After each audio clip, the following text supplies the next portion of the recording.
What up, it's your boy Pat, aka That Varsity Geek, here with another weekend recommendation video for the weekend of July 17th through the 19th. Now, I know normally during my weekend recommendation videos, I'd give you something about sports, something about nerdy TV shows and stuff to watch, but this weekend, there's really only one thing on my mind and one thing that I think that we should be doing, and that's playing the new game that just came out called Ghost of Tsushima.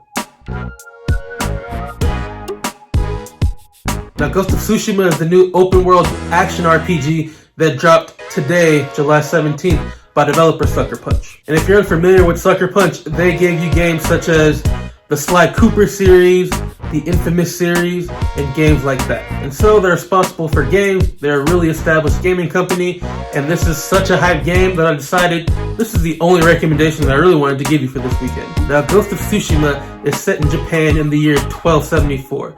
During the first Mongol invasion of Japan. The game follows the story of Jin Sakai, who is a samurai who lives on Tsushima Island. Now, during this period, the Mongol armies used weapons and tactics that the Japanese just were not used to fighting against, weren't prepared for, and so the Mongols were pretty much running roughshod over the entire area, steadily progressing and working their way to Japan. And Tsushima Island is really the only thing in between the Mongols and getting to mainland Japan. But just like the rest of the areas, they are unprepared for the way the Mongols are fighting. They end up losing pretty quickly.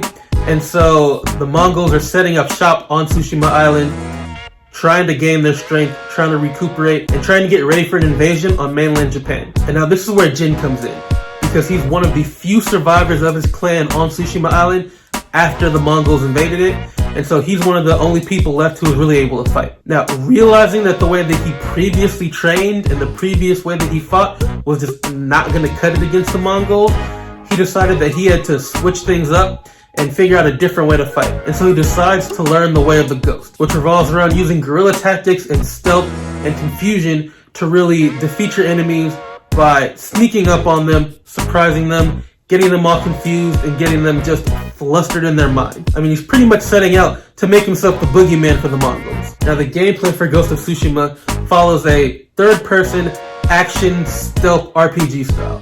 And if you're looking for something similar, think the Assassin's Creed series. It's going to be something along those lines where you can be stealthy, where you can fight one-on-one, where you can have a bunch of different ways to approach situations and approach combat. And so in this game, you can really choose how you want to fight, and that's one of the big selling points of the game. You can decide to be really stealthy like a ninja, sneaking around, sneaking up on people, using distractions to get them in places that are more advantageous for you to fight, or you can fight them like a samurai and just square up 1v1 and start throwing hands.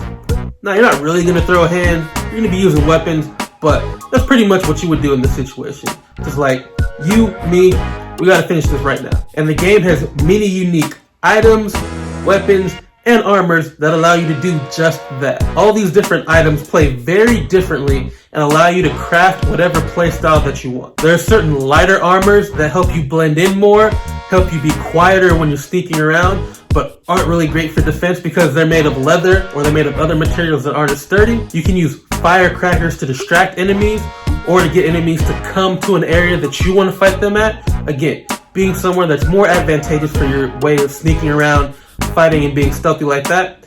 Or you can use heavier armor. That's going to be a lot better for defense, but it's going to be heavier, bulkier, a little more clunky, louder, and so it's not going to be the best if you're trying to sneak around, but if you're trying to fight mano a mano and throw hands, that's what you would want to go with. And then there are just many other options to fight. You can use bow and arrows for long distance. You can be out here throwing kunai in order to hit multiple people at once. The possibility is really endless with this, and it's up to you to decide how you want to fight. And so there's just really many ways to play this game and to figure out how you're going to defeat your enemies. Now, in terms of the actual fighting, Sucker Punch is giving us a really interesting looking fighting system they haven't given a whole bunch of details on, but it looks like it'll allow for really cool cinematic looking samurai fights. Something that you would see in like an old samurai movie. They're pretty much trying to play that up and make that how the fights play out. And they've showed some gameplay of it. It looks great. It looks like button timing and position is going to be really important in how fights play out. And I hope that it's a very intuitive system that really allows you to have that tense feel of samurai action. And speaking of movies, the visuals on this game are absolutely superb. And they look to be some of the best visuals that the PS4 system has to offer, honestly. The normal style that Sucker Punch used for the game looks very, very well done. The colors pop, everything is well drawn and well shaded out. It looks like just beautiful scenery that you would see in Japan, like when you're looking at cherry blossoms and everything is looking amazing like that.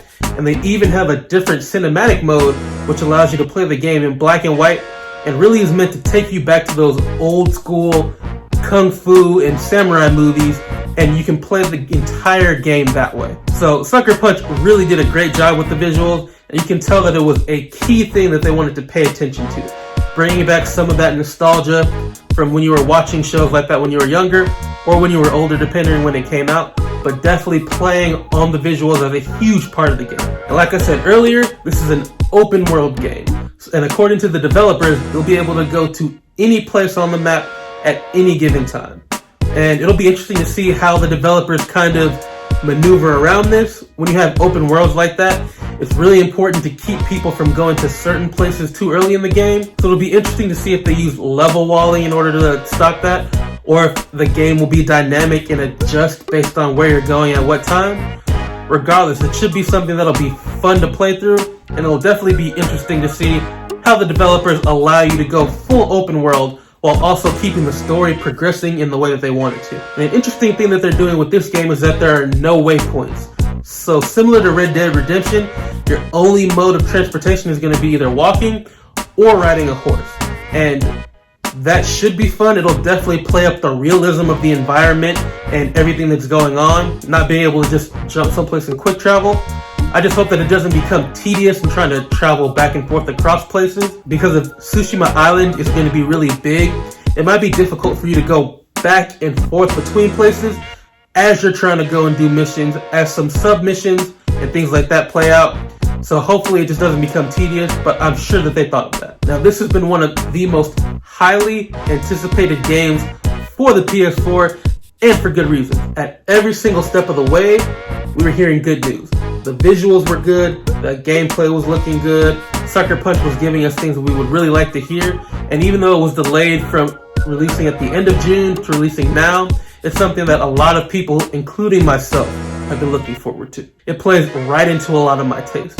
Cool fighting, Japanese, samurai and ninja culture, amazing visuals, and just all around awesomeness for a game. And so this is looking to be one of the last great games from this current generation of systems before we move on to the PS5 and Xbox's new system. So if you're a PS4 owner, definitely pick this game up. Definitely check it out. I'm sure it will not disappoint you. And so I'm just so hyped for it. I thought that would be the one recommendation that I give you for this weekend. Go check that game out. Have some fun with it. Let me know what you think about it in the comments. Are you excited for Ghost of Tsushima to be coming out? Have you already picked it up? Have you been playing it? What's your experience been like? Just anything that you can think of like that, drop it in the comments. Let's have a discussion about it. As always, if there's anything sports related, nerd related, or video game related coming out next week, or that has been out for a while and you want me to talk about, just drop a comment, let me know, and I'll try to get it in this next week's video. So I've been Pat, that Varsity Geek. Peace out, and go have some fun on Tsushima Island.